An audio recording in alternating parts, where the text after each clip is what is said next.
এমন একটা দিন আসবে আমি কখনো ভাবিনি। আমার মেয়ের সাথে কেন এমন হচ্ছে, তাও আবার বারবার। জানি না কার কোন নজর পড়েছে, হয়তো আমার মেয়েটার উপর। সকালের দিকটা না বেশ ভালোই ছিলাম। আমি উঠে আমার মতন কাজ করতেছিলাম, যেহেতু আমার মেয়ে ঘুমিয়ে আছে আর ওর বাবাও কিন্তু ঘুমিয়ে আছে। বৃষ্টি পড়ছে, তাই ভাবলাম আগে ঘরের কাজগুলো করে নেই আর পরে বাইরের কাজগুলো করব। জানো তো, আমাদের এদিক থেকে যা বৃষ্টি শুরু হয়েছে কি আর বলবো, ভালোই লাগে না। তো এদিকে ওয়েদার একদিকে খারাপ, তার সাথে আমার মেয়ের শরীরটাও কিন্তু খারাপ। জানি না কি হয়েছে আমার মেয়ের, এত কাশি। জানো তো, কাশি জ্বর সর্দি মানে হয় না যে ওয়েদার চেঞ্জ হলে, সেটাই আর কি। সেদিন যে ডাক্তার দেখাতে নিয়ে গেছিলাম, ডাক্তার বলল ওয়েদারের জন্য এমন হয়েছে, কবে যে ঠিক হবে সেটাই ঠাকুরের কাছে বারবার করে বলতেছি। আর ছোট বাচ্চা যদি ঘরের মধ্যে এমন হয়, ভালো লাগে বলো? যেই বাচ্চাটা এত খেলতো আর এত হাসতো, আমার মেয়ে তো এখন সব কিছু বুঝতে পারে আর যেটাই বলবো সেটাই শুনে। আর ও সব কিছু বুঝে। ওকে যদি বলি মা চর্চাটা বন্ধ করে দাও, ও না সেটাই করে আসে। আর যেটাই যেটাই বলি সেটাই আর কি করে। মানে হয় না, এমন বাচ্চা যদি এমন হয় বিছনায় পড়ে থাকে, তাহলে কার ভালো লাগে বলো? তো ও ওঠার আগে আমি সব কাজগুলো করে নিচ্ছিলাম। আর যেহেতু ওর শরীর ভালো না, সবসময় তো মা মা বলে, মাই লাগে জানো তো। আমাদের তো এখনও মাই লাগে। আমি যেহেতু মাকে পাই না, তবুও মাকে অনেক মিস করি। হয়তো কিছু হলে, এটা হলে প্রথমে না মার কথাটা প্রথমে মনে পড়ে আর কি।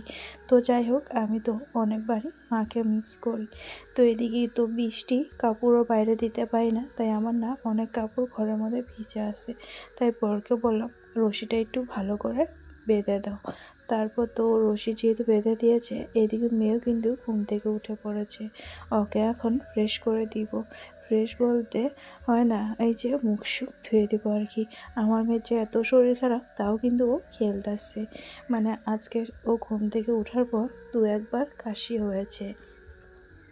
তারপর তো ওর বাবার কাছে দিয়ে আমি এই কাজগুলো করে নিচ্ছিলাম। আর যেহেতু বৃষ্টি পড়তেছে, ও না দোকান যাইতে পারে না জানো তো। সকালের দিকটা এত বৃষ্টি হয়, সেজন্য ও দোকানে যায় না। তো যেহেতু বাড়ির মধ্যে আছে, আমি ঝটপট করে রান্না করে নিলাম। ফুলকপির তরকারি বানিয়েছি, ভেন্ডির চচ্চড়ি, তার সাথে ডালও করেছি। আর আমাদের যেহেতু নিরামিষ খাইতে হচ্ছে, তাই তো নিরামিষই সব কিছু করেছি। আর হাঁড়িতে সাদা ভাত বানিয়েছি। আর নিরামিষ হলে ভাত কিন্তু অল্পই যায় আর কি। আমাদের এই জ্বর সর্দি হলে একদমই ভালো লাগে না, সবসময় মনে হয় ঘুমিয়ে থাকি। আর আমার মেয়ে তো ঘুমিয়ে থাকে না, সেজন্য ওকে কোলে নিয়ে রাখতে হয় আর কি। জানোই তো, বাচ্চা মানুষ। এদিকে সবজি রান্নাবাড়ির সমস্ত কিছু শেষ, তাই ঘরটা এখন পটাপট করে পরিষ্কার করে নিই। কারণ ঘর না পরিষ্কার করলে একদমই তো ভালো লাগে না। আর যেহেতু রান্না করার পর ঘরটা একদম ল্যাথরা হয়ে গেছিলো। আজকে না একটু কেকও বানিয়েছি, যদি মেয়েটা খাইতে পারে আর কি।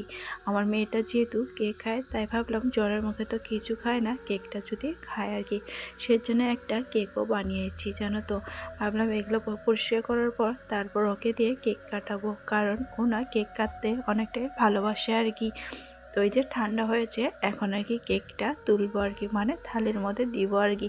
ক্রিম ছাড়াই কিন্তু কেকটা আর কি ওকে খাওয়াই আর কি। এই যে কেকটা কতটা সুন্দর কিন্তু হয়েছে। তো দেখতে পারলে আমার মেয়ে কিন্তু হ্যাপি বার্থডে বলা শিখে গেছে। আমি যে ওকে বলি কিছু খাওয়ালে গুড বলিস, তা কিন্তু ওটাও শিখে গেছে গুড বলে। আসলে মা যা যা দেখে বাচ্চারা কিন্তু তাই তাই শিখে, কথাটা কিন্তু একদমই ঠিক আর কি। তারই কিছুক্ষণ পরে ওকে না ঘুম পাড়াতেছিলাম, একদমই ঘুমাচ্ছে না। আর যেহেতু বৃষ্টিটা কমে গেছে, ওর বাবা গেছিলো দোকানে। তারপর তো কি এমন এমন যে হবে আমার সাথে, আমি না কল্পনাও করতে পারিনি জানো তো। আমার মেয়ে না নিঃশ্বাস নিতেই পারছিল না, এত কাশি হচ্ছিল। সকালে যে বললাম একটু একটু কাশি হচ্ছিল, তারপর বিকাল দিয়ে তো এত কাশতে হচ্ছিলো, এত কাশতে হচ্ছিলো। আমাদেরই তো বড়দের কাশলে কেমনটা লাগে। তাই ওকে ফোন করার পর ও যেহেতু গাড়িটা ঠিক করেছে, তাই আমরা এখন রওনা দিচ্ছি হসপিটালের দিকে।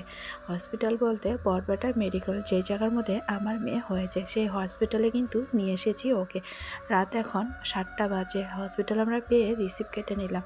তারপর এখন দেখাবো ডাক্তারে কি, যেহেতু সত্যি জ্বর। তারপর তো এদিকে যেহেতু ডাক্তারটা একটু অন্যদিকে ছিল, তারও একটু আমরা বসিয়ে যাচ্ছিলাম। আমি না যেমন পাইছি অমনই আইছি, শুধু কাপড়টা চেঞ্জ করেছি। মাথা তো একদমই আশ্রানো হয়নি, কারণ আমার মেয়ের দিকে অবস্থা খারাপ হয়েছে আর আমি কি সাজুগুজু থাকবো বলো। তাই অমনি কিন্তু চলে এসেছি। হয়তো লোকে দেখে আমাকে হাসবে, কিন্তু হাসার কেউ নেই। বাচ্চার যদি কিছু হয় আমি বা থাকবো কীভাবে, আমার বরই বা থাকবো কীভাবে। সেজন্য আগে আমার বাচ্চা, তারপর সব কিছু আর কি। এখন একটু আমার মেয়ে সুস্থ হয়েছে আর কি, দেখতে পাচ্ছ কি হারে কিন্তু বাঁচতেছিল আর কি। তারপর ওকে গ্যাস দেওয়া হয়েছে। ডাক্তার বললো এটা আর কি ভাইরাস ফিভার, তার জন্য এমনটা হয়েছে, কমতে 1 সপ্তাহের মতন টাইম লাগবে আর কি। তো আমরা এখন আবার বাড়িতে চলে যাচ্ছি।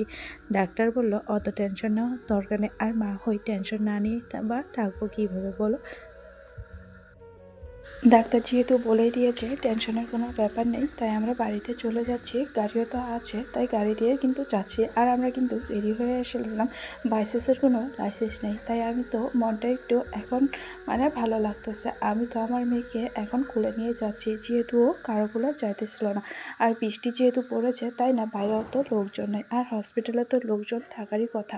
তো বৃষ্টির জন্য কিন্তু লোকজন নেই। আর অনেক পরে কিন্তু এই হসপিটালটা, জানো তো, এই হসপিটালের নামটা হলো ফকরুদ্দিন বরপেটা মেডিকেল কলেজ। নতুন করে নাম দিয়েছে বরপেটা মেডিকেল কলেজ আর কি। আসলে তোমরা হয়তো ভাবতে পারো যে আমরা বঙ্গাইগাঁও কেন ডাক্তার দেখাই না। বঙ্গাইগাঁও যদি ডাক্তার দেখাই, কিছু যদি হয়, তাহলে না এই মেডিকেলে পাঠিয়ে দেয় আর কি। সব জায়গার যে কোনো বঙ্গাইগাঁও ডাক্তার দেখাই, তখন বলে বরপেটা ইমার্জেন্সি আর কি।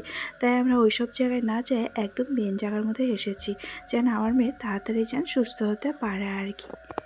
আমি তো ঠাকুরকে বারবার করে বলতেছিলাম আমার মেয়ের যেন কিচ্ছু হয় না, আমার মেয়ে যেন তাড়াতাড়ি সুস্থ হয়ে যায়। আর ডাক্তার দেখে বলে যেন অত কিছু হয়নি, আমার মেয়ে যেন তাড়াতাড়ি ঠিক হয়ে যায়। আর হসপিটালের মধ্যে এত বাচ্চা দেখেছি কি আর বলবো, আমার না অনেকটাই ভয় পায়, জানো তো। ওই যে সুই লাগা যে হাতের মধ্যে যেটা থাকে সেটা আর কি।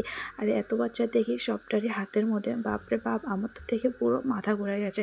কারণ ওটা দিতে আমি অনেকটাই ভয় পাই। আর তো আমার বাচ্চার হাতে থাকবে, আমি কীভাবে সহ্য করব। আমি তো পুরো ফিট হয়ে যাব, কারণ আমি রক্ত দেখতে, এসব দেখতে অনেকটাই দূরে আছি আর কি।